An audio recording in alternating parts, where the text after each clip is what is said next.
don't know if you remember this, Brian, but I brought this chick home with me. She was cool. But I remember like when I saw you, I was like, oh my God. Like, like losing it when I came in, and I'm like, I introduced you to all the guys. I was like, all right, we're going to go upstairs. So we went upstairs, and I remember I told her, I was like, look, let's be as loud as possible to with the guys downstairs. I do remember this. She was all about it. She's like, oh, yeah. Let's be so loud, and it'll be so fun. She's like yelling at the top of her lungs. I was like, this girl gets it, Yeah. Whatever happened to her? Dude, I remember walking down Broad Street, and I was at like Broad and Spruce, and I just looked over and I saw someone dressed as Green Man jump off the top of a bus into a crowd of people, because there was like a mini concert on top of a bus, and Green Man just jumped. One of the million Green Men that were there. There's like a million Green Men out. I love when people ask me like, oh, what's your favorite? Like, make me your favorite drink to make. I'm like, perfect. Here's a Coors Light bottle. $6. $6, please. Yeah. When we won the Archdiocese, dude, that was the big. I'll tell you this, Justin. I didn't have a lot to do with it, but it was a lot of fun riding some coattails. Let me tell you, baby. And that was the only game I lost from like 5th grade to 8th grade. Yeah. Because I remember, because we didn't lose. I mean, I'm sorry, man. If I would have been on the team, probably needed you. Right. Yeah. Well, we needed someone to throw me water when I got tired. Yeah. I was a pro at that. Let me tell you, it's pretty good.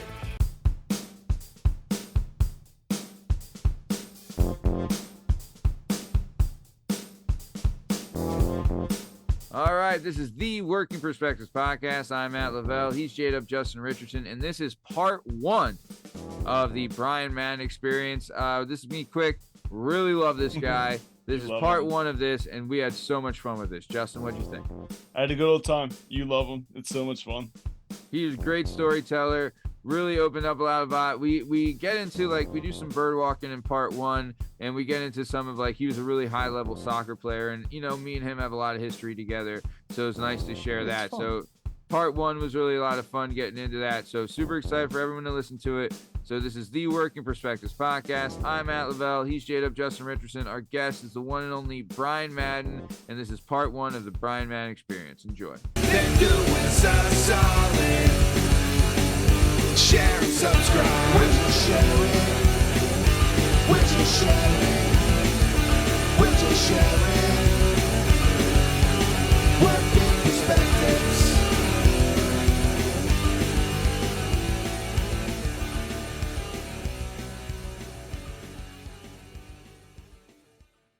Hello and welcome to the Working Perspectives podcast. I'm Matt Lavelle, accompanied today by the one and only J-Dub Justin Richardson, and our guest today, Justin. Let me tell you a little bit about our guest today. So we're gonna rewind it back a few couple of years. All right, your boy here, old Uncle Matty, right? I don't know if you remember this, Justin, because we met when I was like 13, right?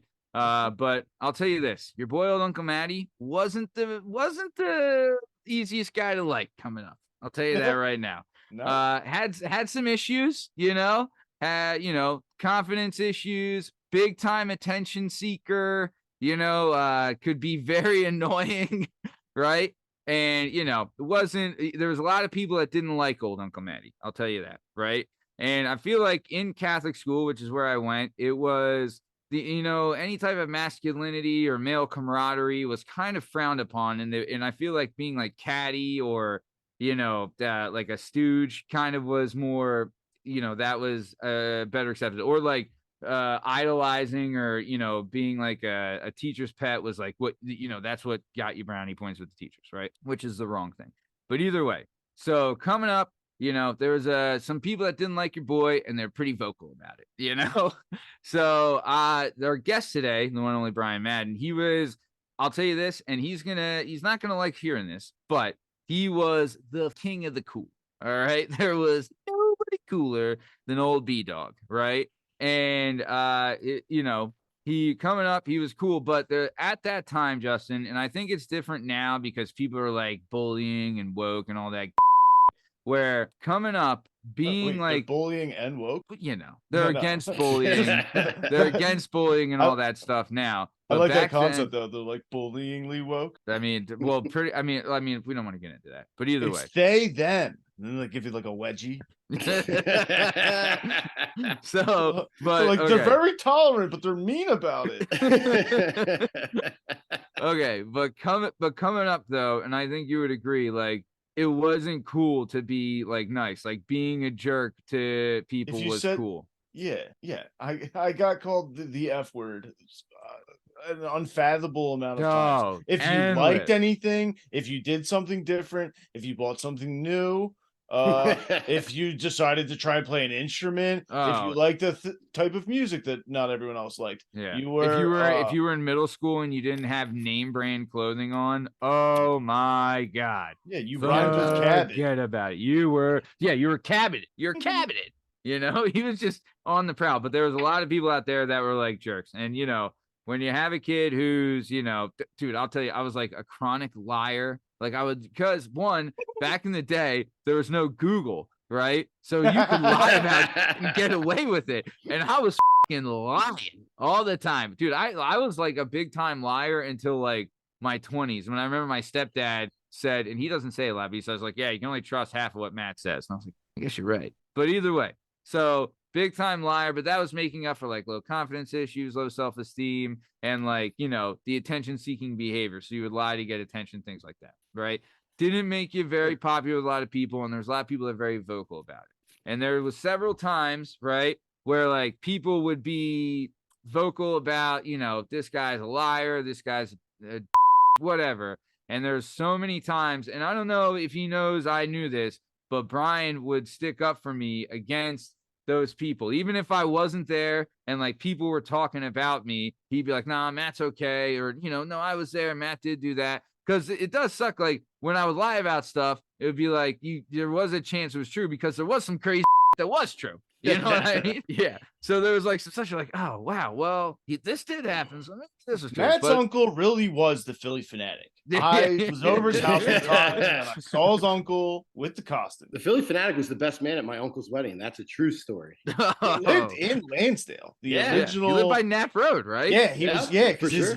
his van would be in his driveway. We would drive around while doing extracurricular activities and drive past the Philly fanatic's house. That was a perfect extracurricular activity neighborhood too to drive around. It's very in the cut. Big time. So, but either way, so I feel like at that age when being like a jerk and like picking on, you know, kids to make girls, you know, in front of girls to look cool was like the popular thing. It took a lot of courage and a lot of integrity to stand up for someone who was a known liar and, you know, kind of a dick, right? Yeah, so you're like family. You're like family to me, though, man. Hey, right back at you, brother. But I'm saying it takes a lot. But at that age, it just shows the kind of person like there's no. I'll tell you, you know, Brian was the coolest. He is the coolest. But back then, it was like you know, he really didn't have to do anything to be the coolest. But back then, right, it was like, you know, if popularity is such like, especially in Catholic school, I think popularity is more of like a thing than in public school. For sure. But in Catholic school, popularity is such a big thing. So much smaller, which makes it so much more intimate. Like, yeah, and you had those like for you know you had your elementary schools that were like a tight group. And then you all moved together up into you went to school with those kids for 9 straight years. Forever. Whereas public schools, you'd have people intermixing. Yeah, for sure. And it'd be the public schools would almost quadruple every year. Dude, think about this. Me and Brian were in second grade, we were in the same class, third grade, like there was 3 different classes in one grade, right? But you were with the same people. If you were in the same class with someone, you were with them for 8 hours a day. Yep. Right. So me and Brian were together for 8 hours a day for second grade, third grade, 5th grade, 7th grade, and 8th grade. Right. Do you go back and look at that in the yearbooks? I haven't, no. But I just remember, you know, like we were in, I could name the teachers too. 2nd grade, Mrs. McKenzie's class. Yep. 3rd grade, Miss Larson's class. Yep. 5th grade, Miss Evers' class. 7th grade, Mrs. Slimiani's class. And 8th grade, Mrs. Weaver's class. Bang.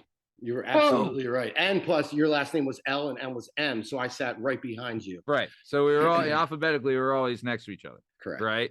So But like I was saying, when popularity is like the thing, to do, and it's easy to not stand up and have integrity and have courage, which is a lot of people didn't, and a lot of people wouldn't, especially at that age when being popular is probably the most thing you want to do. It does take a lot of courage and integrity to do that. So that's the kind of guy we're dealing with tonight. I'm super excited to have him here. Always been a big fan of this guy. Love him to death. Really excited to get into his story. So Brian, so happy to have you here. But before we get started, I would just like to ask, have you seen the movie Bohemian Rhapsody? And if yes, what'd you think of that piece of movie?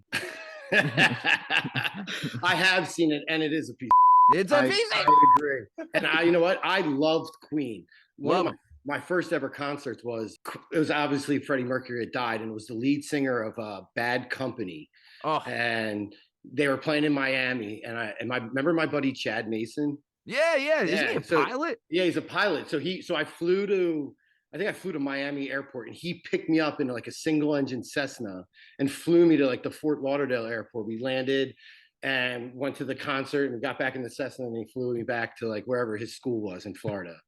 But yeah, so yes, and that movie did suck, by the way. Good. Oh, it was awful. Dude, I remember one night it was Halloween, right? This is when it was a Halloween. Remember when the Phillies World Series parade was on Halloween? Yeah, it was that night, right? And I was living in Manayunk on Ripka Street, and you and Chad, and I think your buddy Nick were staying at, because I was living with Tom and Billy at the house, and Billy's Brian's brother, and Brian and his buddies were staying at our house for the night. And I remember, I don't know if you remember this, Brian, but I brought this chick home with me, and she was cool, she was cool. But I remember like when I saw you, I was like, oh my God, like losing it when I came in, and I'm like, I introduced you all the guys. I was like, all right, we're going to go upstairs. So we went upstairs, and I remember I told her, I was like, look, let's be as loud as possible to with the guys downstairs. I do remember, bro. We were like howling, like I was laughing so hard, right? And like, dude, like falling out of the bed laughing. She was all about it. She's like, oh yeah. Let's be so loud, and it'll be so fun, Just like leg drop the floor. No, dude, no, not like screaming. I was like, wow. Like doing all start snapping towels, and she's like yelling at the top of her lungs. I was like, this girl gets it, whatever happened to her? Well, they have 3 kids together. She's a hairdresser, and so she was cool. She was awesome. Play mariachi music. Yeah, dude, was that parade not the best? Oh my God, dude! It was like the first one, and like the relief in Philadelphia. I remember walking because we walked from Center City all the way down to the stadium and saw Chase, at least say the famous. Do you remember? Dude, I remember that was my ringtone on my phone. It was him saying it was world champions. The best. It was the best, and it still is the best, I think. Yeah, agreed. But that parade was just awesome. Being on Halloween. Yeah. Man, I think we might have walked 10, 12 miles that day, and I loved every second of it. Dude, I remember walking down Broad Street, and I was at like Broad and Spruce, and I just looked over and I saw someone dressed as Green Man jump off the top of a bus into a crowd of people, because there was like a mini concert on top of a bus, and Green Man just jumped. One of the million Green Men that were there. There's like a million Green Men out, right? It was, dude, fun. The city was so starved for a championship, so when they won, it was bananas. Did you think it was better than the Eagles one? No, there's nothing better. No, I think the relief was better, as far as like, because it had been so long in between championships, where it was like the release, like the championship release was better, but it had only been 9 years, and that's still a long time, but it only been 9 years between when the Phillies won it and the Birds won it, but. We're in Eagle City. Exactly. It's a football town. Yeah. It's a football town, and that they had been like, the city might have been starved for a championship, but the Birds were really starved for a championship. So yeah, that was that was a huge. Yeah, no, the birds is way better. That night they won, like we went straight down to Broad Street, and it was like the beginning of Saving Private Ryan. Like that's like how it is in my memory. Like I just remember like walking and like carrying like beers in a backpack, dodging homeless people, having bees, screaming, crying. Yeah. There's people just holding each other and yelling. Yep. I mean, that was the parade. The Eagles parade was the most money I ever made bartending in my life. Dude, I was gonna say the Super Bowl, like, so Graham's does a big Super Bowl. They do a big Super Bowl block pool party, like, for the Super Bowl, and I would work it on Sundays, and it was like 2 people at the bar, and we'd have some barbacks and stuff, but it was really just the 2 of us. And that was I made over $1,000 that night, and it was. I mean, you worked, but it was the best because everyone's in such a good mood and everyone's winning. And dude, whatever. Yeah, I mean, I was working down in Center City at Ladder 15, and that's like a block off Broad Street. So when the Eagles parade was the most money I ever made. I made $2,700 that day. Yeah, I know. When the Eagles won the Super Bowl, that was the second most. I made like 21, and then. In a night, Justin. Yeah. In a day, right? Was it all day? The Eagles. Well, no, because the Super Bowl ended at 10, so like Super Bowl started at 6. Yeah, ends at like 10, and then like obviously it's an all day thing. Right.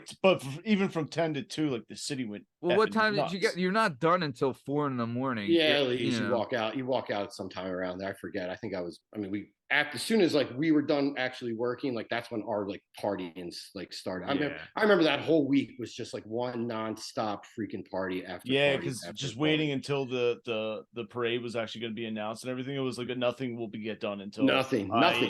Parade.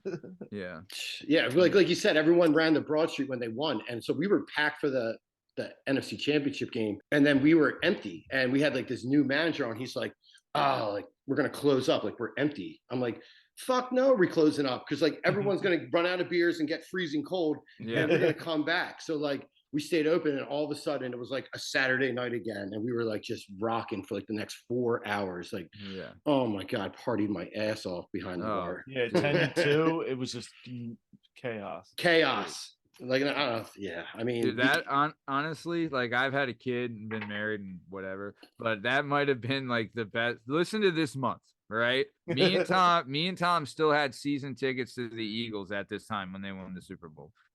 We stopped having season tickets in 2019, right? Because I had kid and married and all that stuff. Sure. So this is the month. Week 1 is the divisional round against the Falcons, right? Great game. Should have lost that game. We almost did. Great game, right? We end up winning. After the Falcons game, go to a Killers concert, and it was awesome. Brought that, like, such a good, like, dude, that's one night, same night after the game, right from the game to the Killers concert, right? And everyone was juiced off the big win because Atlanta was one of the toughest teams in the playoffs that year. For sure, they were like so good. And then we knew the next week we were playing the Frauds, Minnesota, and like they had gotten lucky. Oh yeah. Such a joke. They had gotten lucky with the whole the catch against the Saints. Like, I didn't want to play the Saints. So I was like, all right, let's play Minnesota. Right. So we beat the piss out of them. Everyone's got their dog mask on. Crushed them. Like, just sang the fight song a million times, right? Awesome. The next weekend, it's my birthday, but also it's the Royal Rumble in Philadelphia, and we went to the Rumble, which was wild, absolutely wild. Ronda Rousey debuts at the Rumble. It was nuts, right? Then the next week's the Super Bowl. We win, make a lot of money. It was like I sometimes wonder how we survived that time. Whoa. Like your liver, that's how I felt with this Phillies run. Oh god. Just because how tight the series was. Like there was and it lined up with the one Birds game. Like Birds were Sunday. The Phils series ended up being Monday, Tuesday, off on Wednesday, Thursday, Friday. And like you're drinking every night. Every night. And it's till like 10:30. I mean, the games are not as long, so like that is good. But I love the 5:00 games that we had. I'm at that age now where it's like 5:00. Yes, please. Yeah, right. It starts hitting double digits. You're like, oh my gosh, it's past my bedtime. Yeah, you're like, it's 11. Yeah. It's 11. Matt gets up at 3 a.m. I don't even know how that's possible. I don't know. Dude, I went to bed at like 3:15 last night. I slept till noon on Saturday. I love that. Dude, I that was. can't tell you. I Dude, mean, playoff baseball's stressful. Like I got all this gray in my beard now. Like every pitch, I'm like ripping my hair out. yeah. That is, yeah. What a choke! What a choke job. I mean, but it's. I mean, dude, did you know? I mean, apparently nobody, but I didn't watch the World Series, and I know no one else. No, I watched did. one pitch. I didn't watch one pitch. Not one I didn't even put fucking it on. second. I can't imagine the ratings were very good. No, they were awful. It's the lowest rated World Series of all time. Right. There you go. I learned that from the Working Perspective podcast on YouTube, and Episodes available every Friday. New episode every Tuesday and Friday on all podcast platforms and YouTube at Working Perspectives Podcast. So, all right, real quick, we've done a little bird walking, but I want to get into it. So, at the top of the show, I want to talk about this. Wait, we're gonna do. You didn't finish the. Are you gonna finish the questions from the beginning? I mean, if you would stop interrupting me, you fucking. Oh, is that what you're about to do? I'm sorry. God damn. White people, man. Golly. All right, so. Right now, Bri, we have what are called the disputed questions, where Justin and we're going to ask you some questions, and either you're going to agree with me and get them correct, or you're going to agree with Justin and be wrong. So the first question is, what is the first question, Justin? What do you think is better, The Godfather Part 1 or The Godfather Part 2? Yeah, that's the first question. It's got to be 1, right? Correct. It has to be. Yeah. I mean, it's just the first of it's just so authentic, and it's no shame on Part 2. It's not. Yeah, I'm not shitting on Part 2. And 2 is very, very good. Right. It's incredible. Right. 2's good. 1's amazing. Yeah. I mean, what death scene is better, Sonny's or Fredo's? Tough, right? So pretty tough. Man, because it's two different sides of the spectrum. I'm gonna have to go Fredo. Fredo's is a great one. I know, especially too when when they're in Cuba and they're fleeing. He's like, "You broke my heart, Fredo. You broke my heart." Oh my god, that's Pacino. Is there a better like series of movies than those? Oh, I mean, the third one's kind of lit. Oh, well, yeah, but still, but 1 and 2 are just so good. They're so good. They're so good. They're incredible. I mean, does Rocky touch it? It's tough. It's tough. Right? It's tough. It's tough for anything to touch it. You really. go Lord of the Rings, like, you know, not a lot of people are in that, but I mean, those were just cinematic masterpieces, you know. Yeah. That's the thing, is like it has so many good characters. Clemenza, I love a good Clemenza. Dude, more time Consigliere. Dude, so many the one-liners too, like Mo Green, you know, leave the gun, get the cannolis. Yeah, oh yeah, no, Mo Green, love it. Hyman Roth. All right. So next question is, when it comes to eating Cheetos, are you crunchy or are you puffed? Crunchy. Yeah, you're not a wimp all day. You're not a wimp. That's why. Puffed is like you're eating like air crackers. You know what? This was and they're messier. Yeah. This was brought up on a recent episode too, that if you're constructing a sandwich, you cannot put puffed on a sandwich. No. Right. You can't. It just doesn't work. It doesn't work. Right. The whole reasoning for putting a chip or Cheeto on a sandwich is the texture. Right. Look, you need the crunch. Cheetos. You need the crunch. I put them on my sandwich for dinner, honestly. Swear to God. Yeah. Crunchies. You're a smart guy. So, okay. Then what about pancakes or waffles? Oh, well, I think the argument should be pancakes or French toast. The question probably. Whoa. That is a highfalutin son of a gun right there. And well, pancakes, waffles, or French toast. I'm telling you right now, it's got to be French toast, because I make or French toast or waffles, because I make a garlic bread French toast for all my sleepover buddies in the morning, and it usually accounts for another date. I have a story once. My manager is at my bar in Phillies, one of my really good friends. We went back to my house after work one day, and he doesn't really smoke a lot, but we smoked some pot, and he's like a fitness guy. He does, he counts his calories, eats chicken and rice for every meal. Yeah. And I'm like starving. And I was just asking him out of formality. Usually he's like, no, I can't eat that. I'm like, hey, I'm going to make some garlic bread French. And he goes, shh, make it. I have never seen someone smile, and as they were eating, he was so happy. He's like, this is the best food I ever had, because that guy eats bland food, drinks protein shakes. Yeah. So we had garlic bread French toast, and I was like, that's how I get him the next day. He must have been in a carb coma after that. Dude, oh my god. Go on, explain this. So you do the egg, you put the garlic and whatever in there in the batter. then what do you top the French toast with? Still with syrup and butter. I'm telling you, but you got to use like thicker toast. But you make actual like, so you put garlic in the batter, and then you put the French toast, and you put syrup. It is banging. I'm telling you, you probably want to go out with me if I made you some. I'm telling you right now. I mean, just you explaining it makes me want to go out. If you're gonna talk like that, hello. Right? You had me wait. a garlic bread. Well, it's almost like the Texas toast gimmicks, right? Correct. Okay, so it's like a Texas toast gimmick with syrup and butter. Yep. Wow, so you Now, get I the don't always salty have sweet. Egg wash. No, I don't always have Texas toast at my house, but I make Right. sure I always, the girls, they settle for whatever. But Right. A little Wonder Bread never hurt. You know what I mean? Exactly. Damn. So, dude, I'll tell you, what was my move for the sleepover friends? A little one-eyed Jack. Remember the one-eyed Jacks? Where Egg in a hole? you take a piece of bread. Oh, an egg inside of it?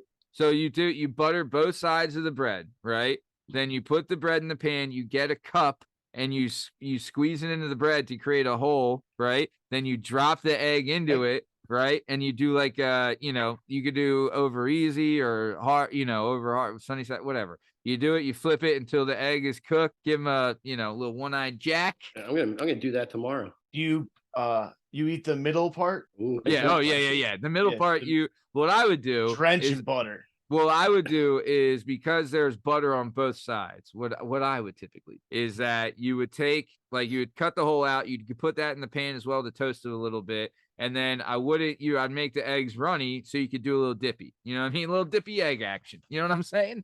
You know what I'm saying? This is, and I'll tell you, that was usually scored, at least got a high five. You know I'll throw what I mean? I'll throw a slice of cheese on that. You probably would, because you're an animal. You're an animal. You're a decadent nice Philistine. Cheesy egg in a hole. Damn. What do we feel about ketchup on eggs, boys? Ketchup on eggs. I don't want it that's illegal. directly, but I like to dip. I know people who like cover their scrambled eggs. I put it on the side. I do a touch. To me, that's like pineapple on pizza. It's like it's just an absolute. It's an absolute. Love pineapple on I pizza. surprisingly don't hate it. Like, I don't do I the fried egg. love it. I'm a big scrambled Hawaiian egg? pizza guy. I don't know. I think it's just one of those things that's, at least for me, illegal. But I'm not a really huge ketchup guy, so Right. I might be in the minority there. Right. You're one of the few, the proud, the ketchups. Yeah, All right. Like, if so- I didn't have cheese for scrambled eggs as a kid, I was definitely going to use ketchup. Yeah. I mean, Makes sense. I would do both. Cheese and scrambled eggs is incredible as well. A little American Love cheese. a Cut, you cheesy egg. slice up like, I'm a provolone guy. but like, you know how you would get like the American cheese slices for your sandwiches? Like, I would get some of that and slice some of that in there. I'm not gonna lie, I Not a like bad getting time. the Wait, cream white cheese. American or yellow? Yeah. White, the Cloverfield, right? Whatever it's Crap, called. Yeah. I like Yeah. the cream cheese bagel with a cheesy egg and bacon. Ooh, that's not a bad move. I'm hungry. Okay, so let's keep it. Yeah. I mean, all right, let's go out for some breakfast. Either way, so let's keep it moving then. What about when it comes to a theme park? Are you an amusement park or a water park? I'm a roller coaster guy. I think the water park, you're wet all day, you're waiting in line, Pee everywhere. You don't have your crap on you because it's in Yeah. a locker. Like Yeah. a roller coaster. I think an amusement park all day. But Yeah. Down the beach though, like when you do like because like in Wildwood and Avalon, they Maurice have Pier. well in Wildwood they have the bar right there, so you can like we would go like on a day off from bartending, we would all go and we get like a party bus to take us to the water park, and you just get hammered, ride around a couple slides. They were never anything great, but that when you throw into the bar aspect of it, a water park is nice. But I'm gonna go amusement park all day long on that. Yeah. You're not a communist. So No. then what about, who do you like better, Bill Murray or Chevy Chase? Wow. Yeah. I'm gonna probably, because I'm such a golf fan, I'm probably gonna have to go Bill Murray. Yeah. Because Caddyshack, obviously. And you're an American. How could you not love? Well, Chevy Chase was in Caddyshack also. Oh shit, he was. I'm still going, bro. Bill. Yeah, I mean, no, what about Groundhog Day? Groundhog Day. I forgot Chevy Chase. What about Bob? Yeah. Like, come on. It's Bill fucking Ghostbusters. It's Bill fucking Murray. Dude, he's the best. Apparently he does this too. I told this to someone else, or someone told me this the other day. So he's a big time Chicago Cubs guy, Bill Murray. So he'll go to Wrigley, right? And he'll go into the bathrooms at Wrigley Field. And if you're taking a piss at the urinal, he'll walk up behind you and cover your eyes, right? And then when you turn around, he'll be like, no one will ever believe you. And then just leave. And then he sexually assaults you. I was like, this guy's the best. I don't know what to do. But yeah, Right? that's Bill Murray. It's Bill Murray. Yeah. If you ever watched his old SNL stuff, he was great. They said people were not complaining, but like there was this one bar down in I think Austin or something where Bill Murray would like show up to the bar and like just go behind the counter, start serving everybody. Like no matter what you would order, they'd be like, "Let me get a Budweiser." He would give you like a tequila and lime or whatever. He makes this like one particular drink, and then like that's it. But that's all. Yeah, it's funny that's when people all he would give out, and he wouldn't like charge anyone. So like while like he brought in a huge crowd, like he would just give away like I don't know, the tequila supply. I don't know. I'm sure some he probably bar I'm sure he probably slipped Atlanta or Austin. Yeah, some dude was complaining about it. I love when people ask me like, "Oh, what's your favorite? Like, make me your favorite drink to make." I'm like, "Perfect. Here's a Coors Light bottle. $6. $6, please." Yeah, dude. Yeah, no, the worst. So, okay, hold on, a couple more questions. I want to get in some bar stuff. So, okay, next question: Xbox or PlayStation? Xbox. Very good. And then last question, and this is the most important question you'll ever be asked. When it comes to eating wings, are you drums or are you flats? Drumsticks all day long. All day. All day. They're so much easier to eat. They're meatier. They're easier to eat. Yeah. I mean. Yep. You're not a douchebag like Justin. No, you get because when you do that, you get shit all over your face. Yeah. And like, you get way more shit on your face eating a drumstick. No way. You do not. You do not. No How way. dare you? You have to what do you gotta like put your tongue through the thing? Pull it apart and go whoop. And then shit goes, when you pull it apart, things fly everywhere. You gotta use two hands to do that. It's all over your schmutz. Bop, bop, bop, bop. You got a beer in one hand, a wing in another. Big dumb barbarian apes.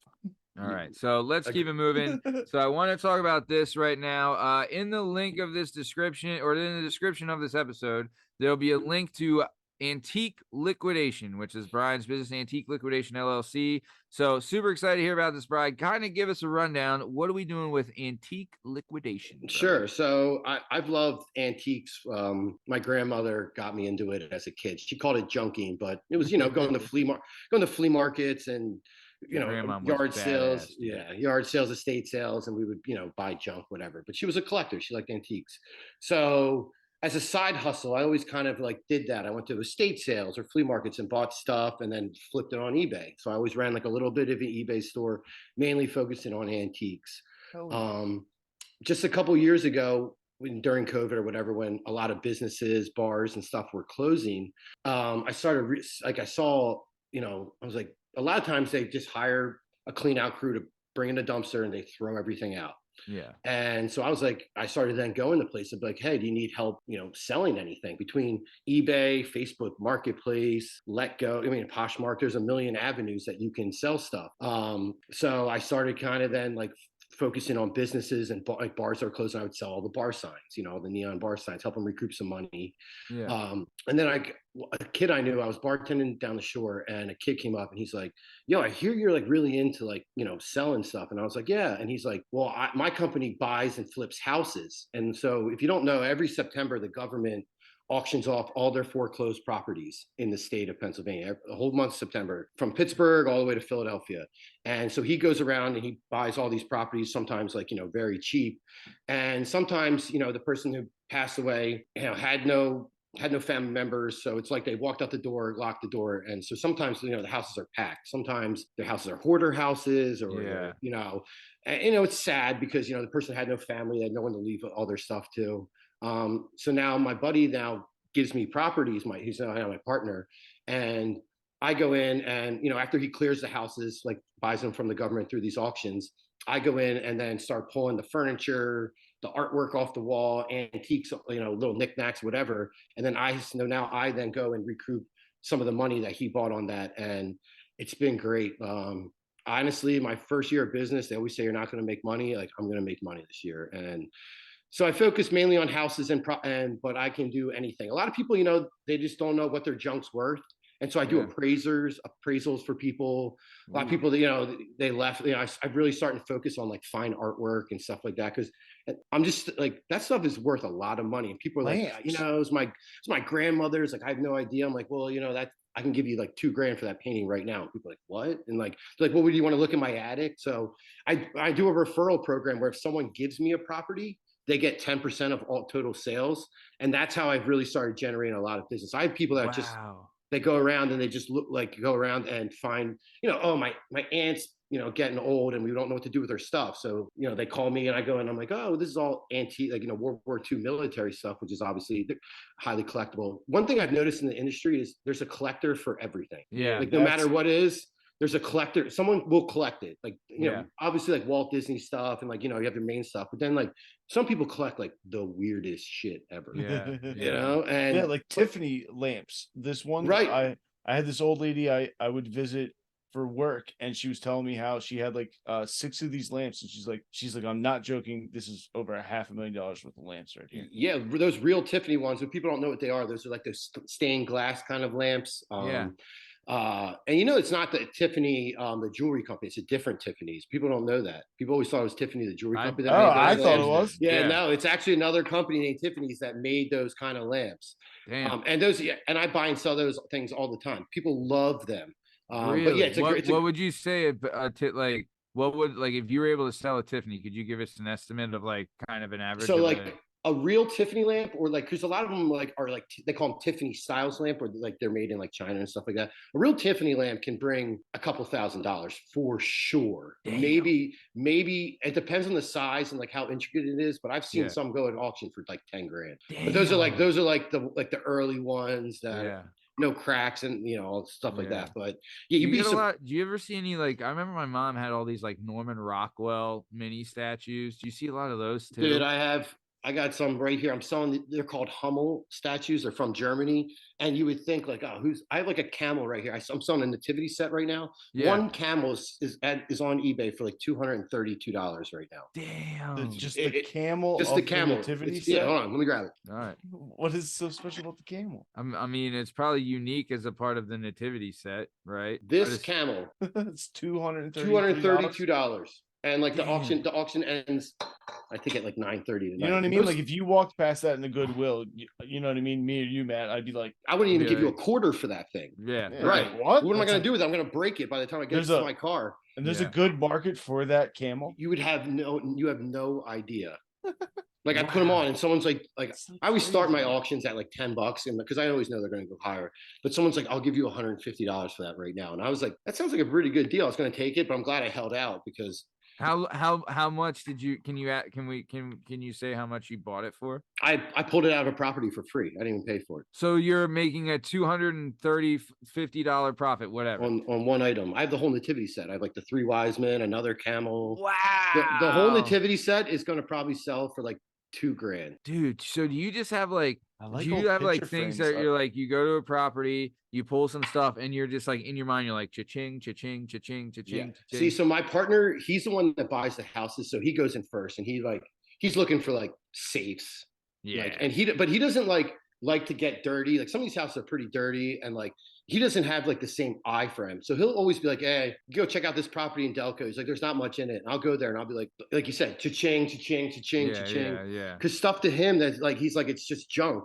I'm like, dude, this is like a Hummel nativity set. Like, You didn't know. Do you ever do you do like Antiques Roadshow or anything like that? No, there's an auction house. That show. Yeah, it's my favorite show on television because it used to be so fun. Well, for me, it's learning. It's learning my business. You know, so I'm like, I better keep my eye out for. Is it not the best though? Like when you see like some old bitch with like something she thinks is like, this is a Queen Victoria, whatever, and it ends up to be dog shit. Oh my god! This was made in Vietnam in 1979. I'm sorry to tell you that. That's the best. It's kind of brutal though, because they're like, hey, we want to put you on TV. So these people are like, yes, my item's definitely worth money, because they're like singling me out, and they're like, we just want to show everyone how fake this like Chinese vase is. So, now they don't tell them. Yeah. And they sign an affidavit and have to release all. Damn. Right. I grew up in an old house, so like now even like the windows now, like people want the glass. I grew up in such an old house. The house I grew up in North Wales had ivory doorknobs.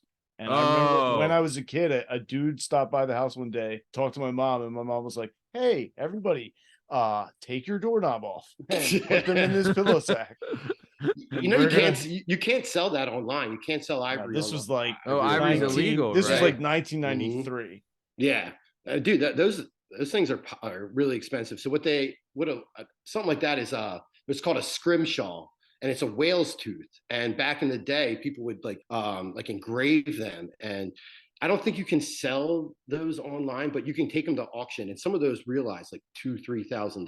Like you'd be shocked how much some of this stuff goes for. Brian, you are probably like the king of trivia if you know like that stuff. I know a ton of old stuff. Like when this whole like tell us about like, do you think about like the Italian Empire or like whatever? Like I'm like, how often do you think about the Roman Empire? Yeah, I'm like, I know so much about it. I'm reading a book, and like I was like, why is everyone talking about this? Like I didn't understand. I'm like, I'm like, I can't believe everyone's talking about the Roman Empire. And then someone's like, no, you're part of like the joke that you actually know about the Roman Empire. Dude, I love that stuff. I'm a big history guy. Do you? I mean, there's probably a massive market for Civil War memorabilia. War stuff, World War II, World War I, and anything like that. That's what I was gonna ask. What's the time period era that like? So World War II is like there's military collectors everywhere. Yeah. That's probably the stuff that, and like now like vintage advertising, like old signs and stuff like that. Yeah, that's I can see like that. it's like you'd be like these prices are just skyrocketing because like people like to hang them up in their man caves, in their garage or something like that. I had a guy who had a old it's not even that old. It was like the Exxon Mobil sign, like the horse with the wings. Like, it's called the Pegasus. The Pegasus. It was like a 1980s, early 90s. Like it's not. This is in 1950. But that that sign sold for. He sold it for I don't know, a couple grand. Yeah, it's the gas and oil stuff is probably the most popular of it all. It's a cool logo, but it's not even in regards to. It's not that old, I was alive when that sign came out. Yeah, it's just, but its time period is like, that was like, and it's all about condition. The better the condition, the more, a lot of these signs were hung outside for years and years. But you'd be like, you could sell. I sold a sign once. It had literally 22 shells and like through bullet holes through it, and it was like an Exxon Mobil sign. Yeah, and I sold it for like $1,200, and the guy I was like, it was like dirty, scraped up, and the guy was like, oh gosh, it's such a rare sign. He's like, if it didn't have bullet holes, he's like, it would be like a $4,000 sign. I'm like, damn, I know. And you pulled that from a house? No, I bought that one at a flea market. I think I gave the guy like $200, and I sold it. And you made $1,000 on yeah. Now stuff I pull out of the properties I get from my partner, him and I do split, right? Because it's technically his house. I just do. But what really changed is I used to have to go and put up my own capital to buy something and then hope that I could sell it for more. Now it's just like my time and hard-earned work to go through these houses, dig around. It's kind of like a treasure hunt, honestly. Are you like antique? Like you're doing like you have an actual like real love for antiquing as well, right? Correct. Like so, it's like you kind of even before this, you were kind of into doing that. Always did it. Yeah. So now you're kind of really finding something that you like doing and you're making a lot of money. Honestly, man, you are going to be super successful at this because we found on this show that the most successful people do the shit they love and they have a passion for it and they work hard at it. And that's when they get really good at it. It's actually real. Like some of the best advice I could ever give people is like, if you're stuck in a job or like you hate what you're doing or this and that, you're just literally working like you're wasting your life away. If you really follow your passion, I know it's like so cliche, like, oh, you love what you do, you never work a day in your life. That couldn't be any more true. Like today was the first day since I started my company that I felt actual stress, like, because I don't have any employees. And so, properties are piling up. I got to go out to Pittsburgh to do like 5. And today was like the first day I was like actually stressed. But even that stress is like, it doesn't compare to the stress of doing a job that you hate or that you're not passionate about. Like it's good stress. Like it's like, I was like, I had to stop and think about I can't believe like this little company I started, like I'm stressed about it, like in a good way.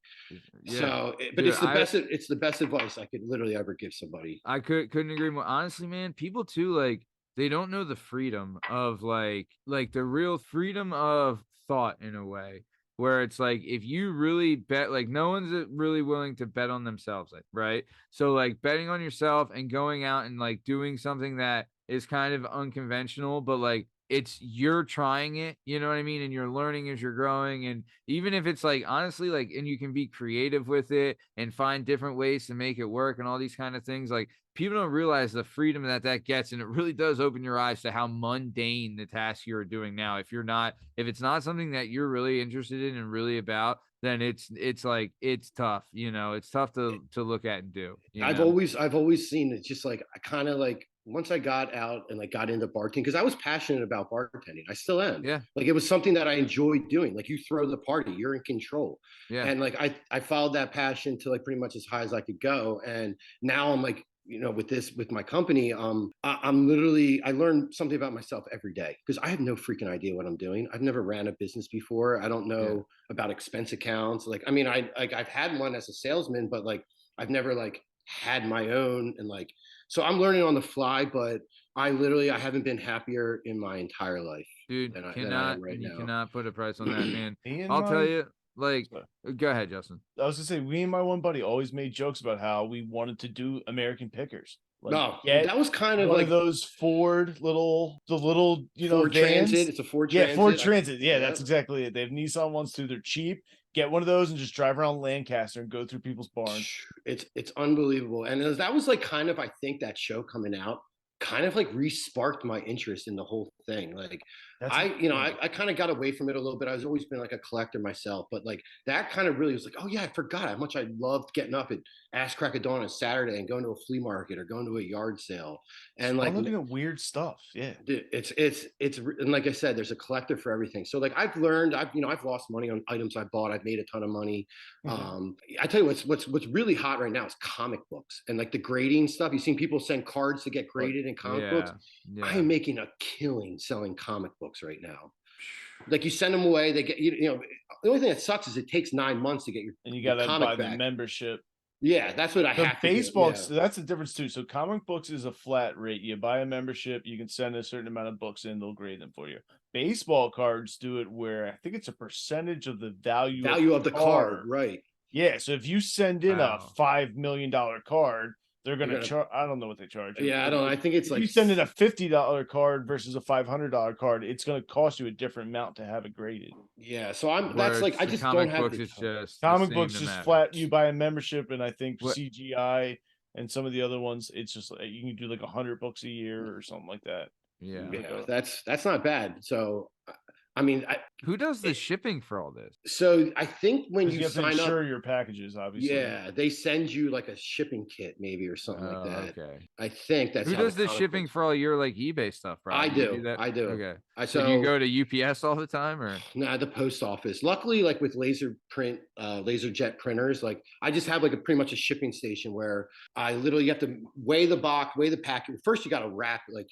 And that was the thing. Like I tried to outsource my shipping on eBay to, like a stay-at-home mom, try and give her like, hey, I'm going to bring you over a box of antiques. Like when they sell, here's the thing, here's how to print the label. And then like I started getting a ton of returns because she like things were breaking. Because I swear when the post office gets your box, it says fragile. They just fucking they punt it. Yeah. They punt it. So I'm like, look, you have this much bubble wrap. Just wrap it up. So I had to take that back, which sucks. But it's probably the least favorite part because I'm not like a sit at the computer guy and sit there and I call it arts and crafts. I'm like I'm playing. I do it. The first thing I do, I wake up every morning and I box the items that I sold the night before on my eBay store. Dude, so you like legit, like you could be like, hanging out, having a drink, whatever. You're putting this up for auction, putting this up for auction. I'm working. Yeah. And you're just hanging out.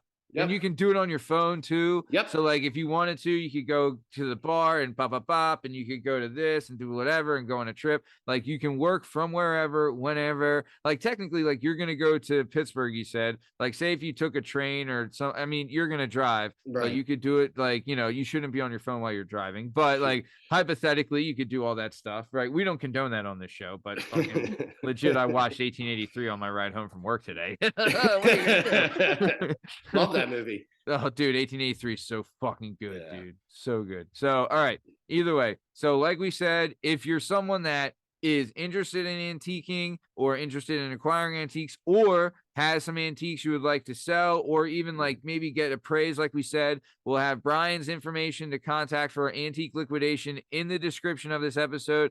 Honestly, man, he is red hot and cooking with this. So everyone jump on this because it's like, there's so many people that have junk lying around or you moved into a house and this was there and you have no idea what you're sitting on and you could be sitting on gold. And also like, we have so much dumb shit from our parents that whatever, you know what I mean? So I love too that, like you said, like you talked about you and your grandma used to do this. And I remember, dude, your grandma was legit the biggest Eagles fan of all time, right? Biggest Eagles fan that I've ever met. She was like, legit, like the most biggest Eagles fan of all time. Yeah, she was awesome. Correct. When the Eagles, when that pass dropped from Tom Brady, I broke out into tears. And just because the only thing I thought of was just her. I was like, of course I was excited, but she just came right into my mind. That was like the first thing I thought about was my Nan. Yeah. Oh man, that's tough. But it's hey, awesome. Man. No, but it's awesome. I think I knew how it was happy tears. Like I wasn't. It was sad. her that swatted that ball. No, that's what the memory of her. Yeah. Fuck out of here, Tom. Yeah. She was a dude. If I remember correctly, she was a no bullshit lady as well. No, she was, tell it how it is. And it was funny because she would come to our games as kids. You know what my grandma loved? She loved tough defense. Yeah. She always cheered for the defense. Yeah, I could see that. She was just a big fan of Ben Narek and Reggie White and Seth Joyner. Yeah. She just loved a tough defense. Like, and that's what she would always just yell, defense, LC, defense. Like just put, she wouldn't care if we won 4-3. She wanted to see like a 1-0 game. Like no goal. Yeah. I'm not gonna lie, I do kind of love that. Like I coached my daughter's soccer team this year, just to let you know, we were finished, and we started off as the worst team ever, and then we came up and we were the best team, so no big deal. But yeah, no, we were the lime green team. We knocked off everybody. We were great. But either way, and we don't keep score in this league, man. Oh, I kept fucking score, and I kept score, and I kept like a record. One of my godson's like first soccer. I mean, he was really young, and I remember showing up like, "What's score?" I was like, "Actually, they don't keep scoring." I looked at my buddy, like it's because he wasn't the coach, and his kid's playing. I was like, he's like, "It's 6-3. We're winning." Dude, I remember the first game of the year, we lost 18-2. Right. And it was like these girls were like decimated, and I wasn't like the head coach at the time. I was just like a helping parent, and I was like, I'm done with this. Like we are taking over. And like the head coach, she was awesome, right? But I was like, I think we kind of just need a change in attitude, so like I changed our cheer. Our cheer went from go lime green to the who let the dogs out chant, which fucking brought the house down. Got them going up. Right. And then I was like, look, we need to work on some things. One, you need to get the fucking ball away from our goal. Right. So we worked on clearing the ball. Right. And I was like, also, you need to learn how to turn around, because they'll run after the ball instead of turning around. They'll just kick it. And I'm like, no, wrong way. So I was like, we got to learn turning. But I had this one girl, her name was Cam, and I fucking love this girl, where she was like a defensive dynamo. Like I didn't tell her to do this, but she was like really good at like reading the direction of the ball. And like if a ball got loose, like she was great at like getting it and clearing it and like kicking it back to like the players ahead, and it was like for that league where it's like all they do is chase the ball around, like she was really advanced, but also she was tough as fucking nails. Like I would be like, there's one time I was like, go get him, Cam, and she started growling and like running after him. And like this one girl tried to push her away, and she grabbed her by the t-shirt and like grabbed her sleeve or t-shirt and like yanked her down. I was like, I don't know. I was like, hey, we can't do this, but that was a great good job. I remember my dad and I coached like a U6 team one time. They just needed coaches, and we're undefeated, and we were playing like the other undefeated team, and we had this kid. It was actually, you remember the DiDonato family? Yeah. It was Mark it was their youngest brother, and he was like the best player in the league. He would, because everyone's bunched up, he would stay on the outside. As soon as the ball he would get and score, and he'd run back like this. And I remember like we were in like a nail biter, like 6-4 game, and he's like, "Hey coach, can I come out?" And my dad's like, no, like stay in, like we need you to stay in. This kid's like, he's like hyperventilating, can't breathe. Like, Nick, you got to stay in, buddy, or whatever his name. I forget his name. Yeah.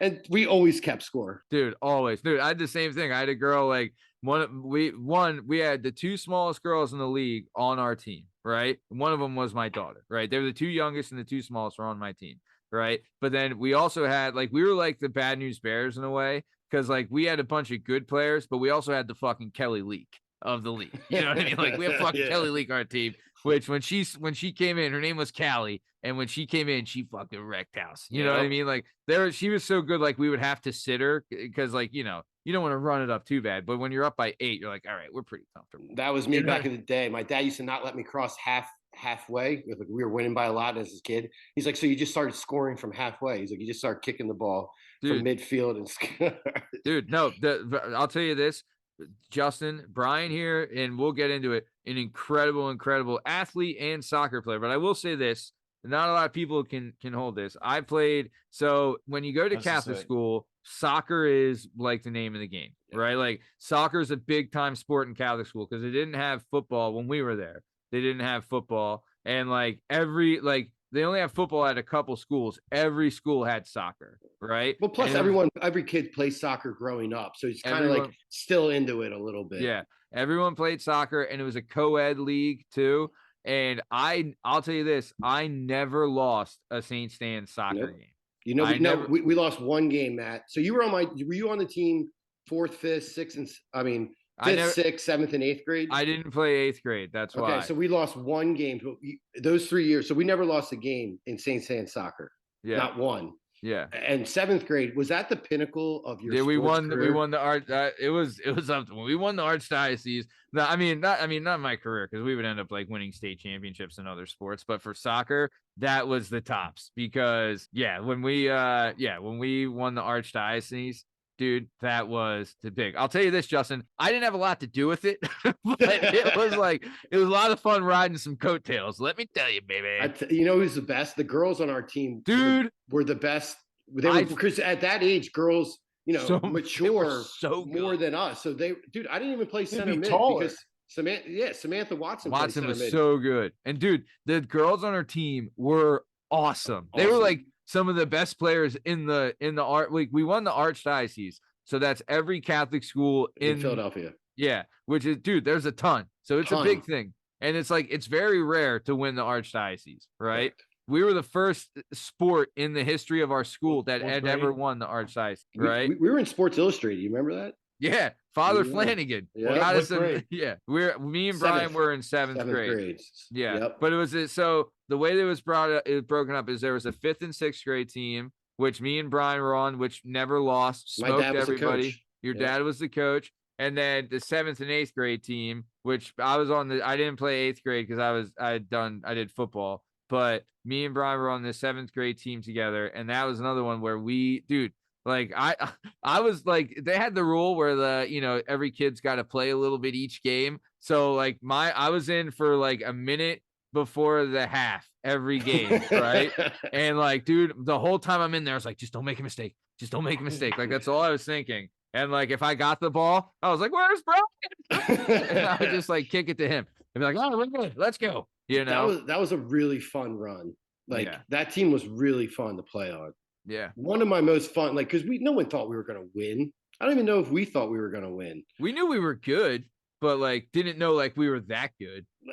Because like, I remember like a lot of kids on the other team, they got girls on the team and blah, blah, blah. Yeah. And like, dude, all of a sudden the girls would shut. Remember Megan McKenna at Sweeper? Oh, dude. Megan McKenna and Ashley Castle, when they're like smoking you. Ashley Castle's the coach of LC right now. LC Is girls. she really? Yeah. Dude, she was awesome. Awesome. So good. And like, too, like, speed's a big thing. So like, they were some of the fastest. Brian, I think you were the fastest, right? And then, but like, dude, also, what is your buddy Jesse? Right, Jesse Mealy played up top. Brian Dahl played the other right. Dahl was quick. Dahl was really good. He was a good soccer player. He was a good soccer player back in the day. And Jeremy Durkin.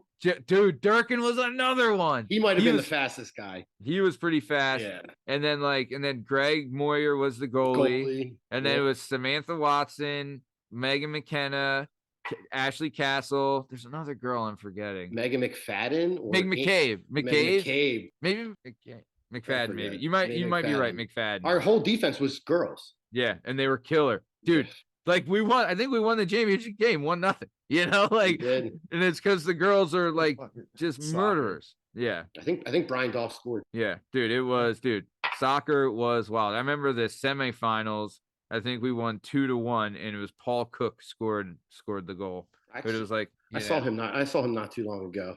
Yeah. He came into Grams a couple of years ago. I think I saw him. But yeah, dude, Brian was incredible. I want to hear it too, because you played even as an adult. So, I never lost St. Stan's game. Who did you guys lose to? We lost to Corpus Christi, the semifinals, my senior year. It was like semifinals of the archdiocese. Of actual CYO, of like our little league. And so we didn't play in the championship, and that was the only game I lost from like 5th grade to 8th grade. Yeah. Yeah. Cause I remember, cause we didn't lose. I mean, I'm sorry, man. If I would have been on the team, Probably needed you. Right. Tired Yeah. Well, of We needed someone to throw me water when I got tired. yeah. I was a pro at that. Let me tell you, it's pretty good. But no, but either way, but Brian then would go and play for high school. Did you played varsity as a freshman, right? Yep. I have the most goals in school history. So, but before your brother Bill had it before, and then you broke his record, right? Correct. My senior year, he was actually at the game. I broke it. Oh man, he was at the Penn State, and him and his frat brothers. What is it called? Like canning, when they come home and like try and get money, where they raise money for their thon. But him and his frat brothers came home, and he was actually at that game when I scored. I scored on a free kick to pass his record. How many goals did you score? 62. He had 50. He had 55. Nice. Yeah. Damn. 60. So, dude, how many games did you guys play a year? 20? Yeah, something like so that. So you'd play 20 games a year, right? Games.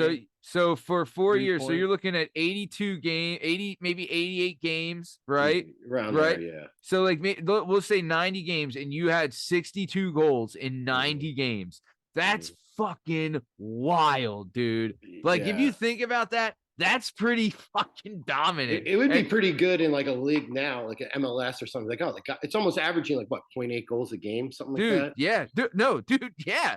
That's insane. You want to know the funny part is like I almost didn't even try in high school because my club team was like where I focused on. That's how I got like into college. Yeah. I like would it was high school. Like you played for school because it was school, because it was fun. And like my senior year, like Sean played. My younger brother quit the golf team because he wanted to play with me. So he played. That was our worst team. Was my senior year.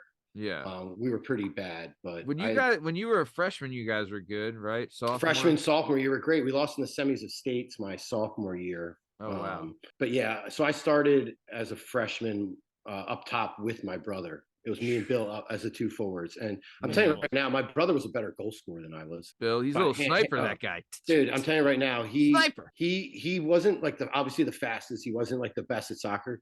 That dude, he was the best with the goal behind him. He would get the ball, turn, and his shots, like you said, were a sniper, always in the corner. That dude could find the corners. My brother was I was a better soccer player than him, but he was a better forward than I was. He's an ultra competitor too.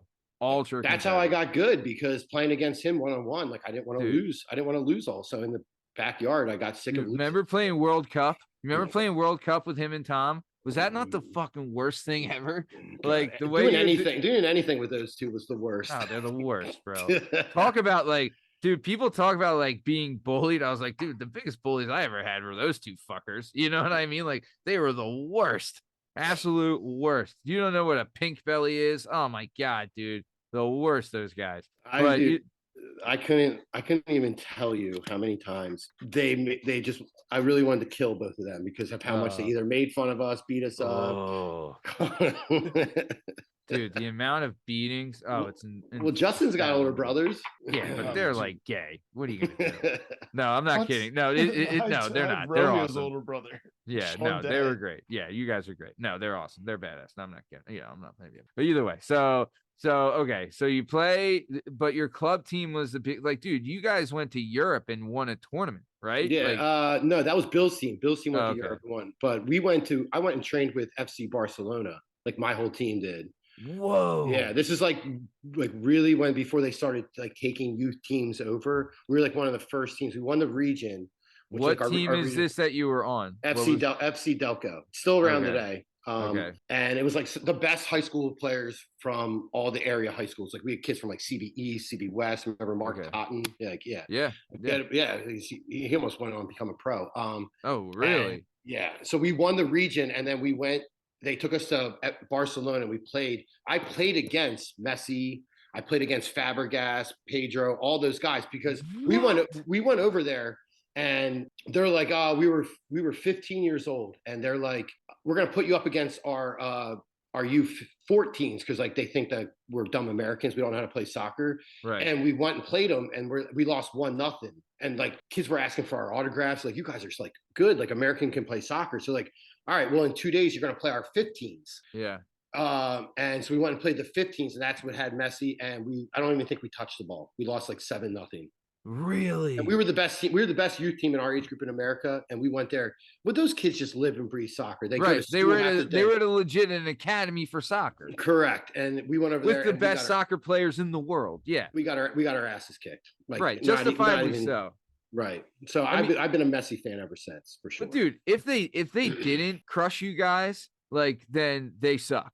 You know what I mean? I completely agree. But it was funny they put us against their younger team first. But if they didn't beat us, and I was like, what am I doing sitting here? Like, I should be a pro soccer player too. Right. Like, if they didn't beat you guys, then they would have, I mean, the 1-0 against the 14s was probably the test. Like, if they would have beat you 5-0, then we wouldn't have even played their 15s. They wouldn't have even risked their 15s getting hurt to play us. Yeah, if it would have gotten killed. You know, we're not going to waste our. No, and exactly. And I had never felt more inferior ever in my life than when we played the 15s. I was a cone. Those guys, I got megged like 15 times. We would touch the ball, and then all of a sudden they would have the ball back in 15 seconds. All of a sudden they would just pass it around and score. So dude, when you're at that level you guys are at, you're the best team, for your age group in America, right? Mm-hmm. Like, you guys are good. Like, there's no question about it. You guys can play the game. Then, like, there's got to be thoughts in your mind like, man, I could go to school and play this, or, maybe one day play pro, whatever, or maybe there's thoughts of Olympic level, something like that. Right. Then you go to Barcelona and you play these guys. In your mind, or you're just like, this is like, what are we even doing here? A little bit. It was more of like, it was a good reality check. It was like, because like we knew that they were going to be head and shoulders better than us, but like the MLS was just kind of getting started back in this time. Like, the MLS players were making like $23,000 a year. Yeah, Freddie Adu was the new American hope. Yeah, right. It was a nice reality check. When we came home, like, people were like, "Yo, how'd it go?" And I was just like the U.S. will never win a World Cup. I remember like, we're not even close. We won't even get it's just a different, like, they live and breathe it from the second they wake up. Yeah, those kids are like. Those kids get contracts right now at like 9-10 years old. Yeah. Oh yeah. They're like, oh, we want to get them in our academy. And it's just like, dude, that's how insane is that? That like, you don't want to go to like a private school or anything. You want to go to the Arsenal Academy. Yeah, you know what I mean? Like, that they have, like, you go there, like, your main focus is soccer. Oh no, and they've had that for years. Like, Beckham was at the Man U Academy. Yep. You know what I mean? Like, how nuts is that? So, like, they have Union Academy. The Philadelphia Union have an academy. So, like, they have So we would have been the academy team because we were handpicked from like the area. So we would have been. So before, like, the MLS, like I said, just getting started, they didn't have academy teams. We would have been on the Union. We would have been the Union Academy team because we were handpicked from Eastern Pennsylvania to be on the FC Delco. What's the youngest academy team that you Nine. Okay. In America, you can be on an academy team at 9. Mm-hmm. Whoa. My former teammates are the coaches for those teams. Whoa, dude, that's wild. So okay, so your club team in high school is like you're getting. That's where all the college. That's where all the college. Yeah, we were playing. You're getting national recognition. Yeah. Correct. Okay, and that's where you're getting your looks for college and everything, right? Okay, and then would you play in college? Yeah, I played at Pittsburgh for 2 years. I got a scholarship to Pittsburgh for 2 years. I didn't love the school of Pittsburgh. Like, it's rainy, it's cold. Like, you're aren't not great. a yinzer. No, I'm not a yinzer. You don't like eating pierogies 5 times a day. The reason why I left was headbutting with the coach. The coach was like a 30-year-old coach. Okay. And like, we had good teams. Like, we had good players. Like, 5 kids from my Delco team went to Pitt. We're gonna turn Pitt. Like, we're in the Big East End. So we were playing at Notre Dame, the UConns of the world. Like, we're like, hey, we're gonna go. We might not be good at first or even the second year, but we're going to grow this program. That turn them around. We wanted to grow the program. I remember the coach sitting in my living room with my parents and bringing out these blueprints. It's like, we're going to build this stadium in 2 years. Like it's going to be on campus. It's going to be awesome. That stadium didn't get built until like 4 or 5 years ago, like 5 years ago. Like, so that was just like, it was like a recruiting tool. Yeah. But so we're like, and this coach that we had, he was like an old school guy. He's like, we're not good enough to pass it. Let's just kick it up and foul people and, rough and tough. And that's like how and it just wasn't a style of soccer that like fit me. Like, and so like, that's pretty much the reason why I left. And then I joined the amateur team in the Vernigan-Erschgeberg, the German team down there in Davisville Road. So that was like Vernigan-Erschgeberg. It's a German club. Oh, the Vernigan Erskberg. Oh, Yeah. Vernigan Erskberg. Erskberg. Oh, Duh. I thought you said Erskberg. It's Erskberg. Okay, right. I'm telling you right now. So I joined that team when I left college and I moved back around home. And I'm telling you right now, if it wasn't for like fitness level, that team would have beaten any college team because it's former college players that like didn't want to go pro. Maybe they got a good job, like maybe they enjoyed drinking beer a little bit too much and didn't want to go. So it was like former D1 players, and we played it like amateur ball. We didn't have to. So Vernigan Erskberg is like picture it like a country club. Instead of having a golf course, they have a soccer field, and the members are all these drunk German guys that go out there and watch us play soccer. That sounds wonderful. Yeah. It was awesome. All right, so this is coming to the end of part 1 of the Brian Madden experience. This episode has been a lot of fun. Like we said, check the description of this episode for Antique Liquidation, where you can find all of Brian's contact information so you can get a hold of him to send off all, if you have any antiques you want to look at. But other than that, in case you're wondering, you can find all our stuff and all our content and all podcast platforms and YouTube at Working Perspectives Podcast. Yeah, I was on Instagram at Working Perspectives Podcast. You can join us on Twitter and TikTok at Working P Pod. And if you'd like to be a guest on the show, please email us at workperspectives@gmail.com. And please like, subscribe, so we keep bringing you this sweet, sweet content. Thanks for listening, and we'll see you next time. And get ready for part 2 coming next week. Thanks. See you.